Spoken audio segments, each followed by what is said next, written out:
झारखंड और मैं हूं आपके साथ राजेश कुमार। रांची के लोगों को एक और फ्लाईओवर की सौगात मिलने जा रही है। रातू रोड एलिवेटेड कॉरिडोर का केंद्रीय परिवहन मंत्री नितिन गडकरी कल उद्घाटन करेंगे। उद्घाटन की सभी तैयारियां पूरी कर ली गई हैं।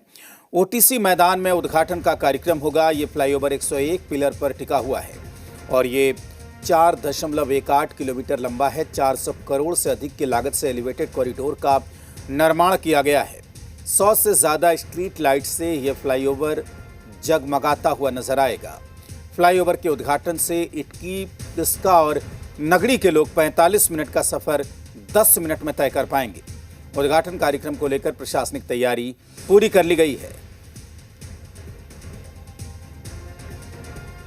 कल यानी 3 जुलाई को रांची वासियों को एक और फ्लाईओवर की सौगात मिलने जा रही है। कल केंद्रीय मंत्री नितिन गडकरी रांची पहुंचेंगे और इस रातू रोड एलिवेटेड कॉरिडोर का उद्घाटन करेंगे। इसको लेकर तैयारियां पूरी मुकम्मल कर ली गई है। रांची के ओटीसी मैदान से इस फ्लाईओवर का उद्घाटन किया जाएगा। भव्य कार्यक्रम का आयोजन होगा जिसमें खुद केंद्रीय परिवहन मंत्री नितिन गडकरी पहुंचेंगे, इस एलिवेटेड कॉरिडोर का उद्घाटन करेंगे। देखिए, पूरी तरह से एलिवेटेड कॉरिडोर को आप देख सकते हैं तैयार कर लिया गया है।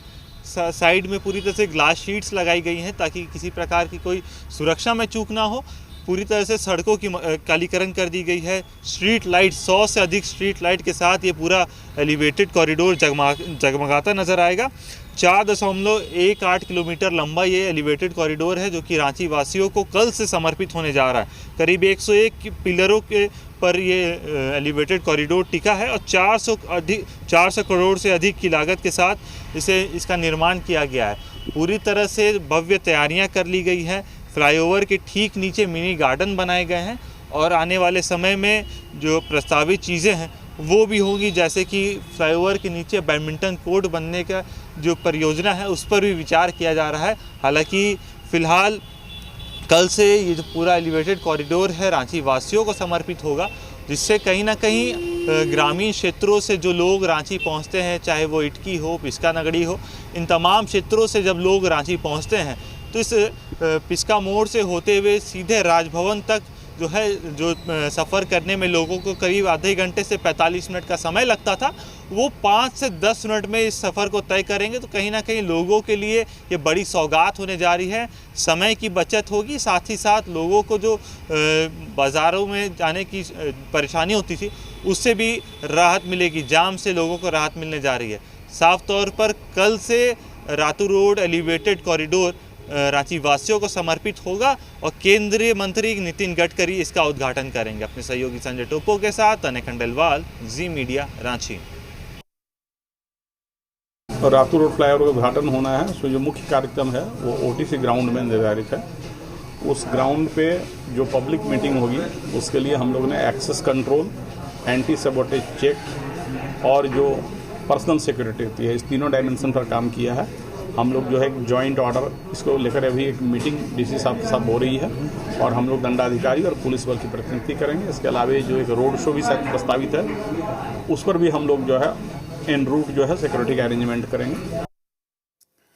एक तरफ रांची के रातू रोड एलिवेटेड कॉरिडोर के उद्घाटन की तैयारी है तो वहीं दूसरी तरफ इसे लेकर क्रेडिट वाली सियासत भी चल रही है।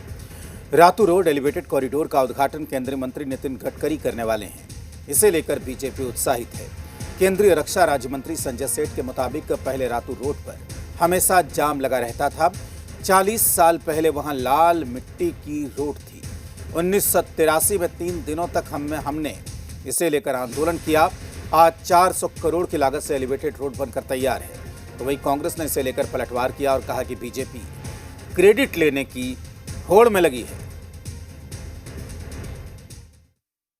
कि संजय तुम लोग मर जाओगे, ये सब लाल मिट्टी, हम लोग स्कूटर चलते थे पूरा लाल हो जाते थे, तो बोले इसके लिए एक आंदोलन करो। तब हमको याद है 1982 में 3 दिन रामविलास पेट्रोल के सामने पंप के सामने 3 दिन अनशन में बैठे थे और छोटी सी पतली सी रोड होती, इधर सैकड़ों गाड़ी, इधर सैकड़ों गाड़ी।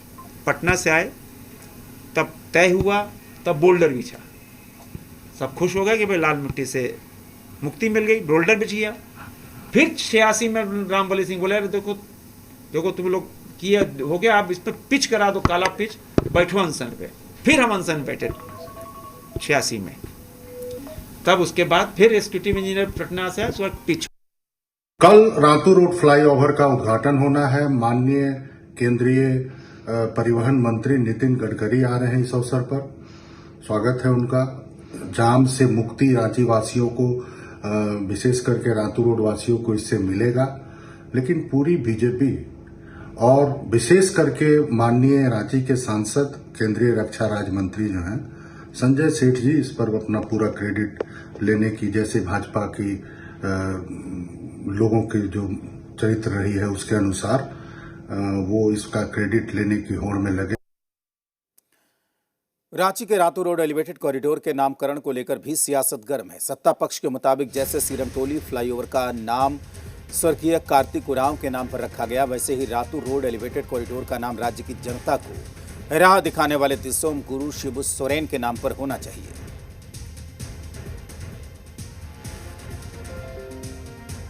कोई भी ऐसे बड़ी योजनाएं होती हैं तो उसका नामकरण भी होता है। अभी हमारे ये सीरमटोली फ्लाईओवर जो आज पूरे कहें तो उत्तर भारत में इस तकनीक का और इतना आकर्षक, इतना सुंदर फ्लाईओवर कहीं नहीं है पूरे उत्तर भारत। और ये भी एक रिकॉर्ड समय में बनकर तैयार हुआ और पूरी तरह से राज्य सरकार की कोशिश से ये फ्लाईओवर बना। इसका भी नामकरण हमारे झारखंड के प्रणेता, कांग्रेस के वरिष्ठ नेता, सांसद रहे, मंत्री रहे, स्वर्गीय कार्तिक उरांव जी के नाम पर इसका नामकरण किया गया। वहीं रांची के रातू रोड में नवनिर्मित एलिवेटेड कॉरिडोर का नाम डॉक्टर बीपी केसरी के नाम पर रखने की मांग भी उठ रही है। इसे लेकर तरुण सभा नाम के संगठन के प्रतिनिधिमंडल ने राजभवन जाकर राज्यपाल से मुलाकात की। प्रतिनिधिमंडल के मुताबिक डॉक्टर बीपी केसरी झारखंड आंदोलन से जुड़े रहे हैं, लेकिन अब तक बीपी केसरी को उचित सम्मान नहीं मिल पाया है। डॉक्टर बीपी केसरी बहुत बड़े लेखक, कवि रहे। उन्होंने नागपुरी साहित्य को बहुत बढ़ावा दिया, लिहाजा रातू रोड एलिवेटेड कॉरिडोर का नाम डॉक्टर बीपी केसरी के नाम पर रखा जाना चाहिए।